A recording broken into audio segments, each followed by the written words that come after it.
kəsin marağındadır bu xanım. Mənim açıqlamam Rəqsanə xanım haqqındadır.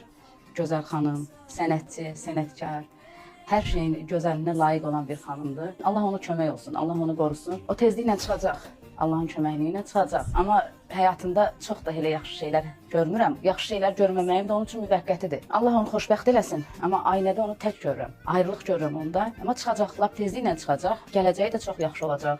Evlatlarından yarayacaq. Düzdür, taleyində onun çox çətinliklər olur. Özü taleyindən yarımasa da belə deyim. Amma evlatlarından yarayacaq. Allah özü kömək olsun, Allah özü qorusun onu. Tezliklə çıxacaq və ailəsində dağılacaq. Mən onu hiss edirəm ki, elə dağılmış kimidir. Hər kəsin marağındadır bu xanım.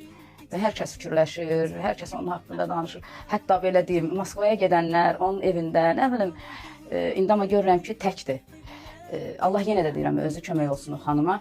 Bu ilin axırına qədər, uzağı bu ilin axırına qədər və yeni ilin o balaları ilə bir yerdə keçirdəcək. 100% əmin ola bilərsiniz.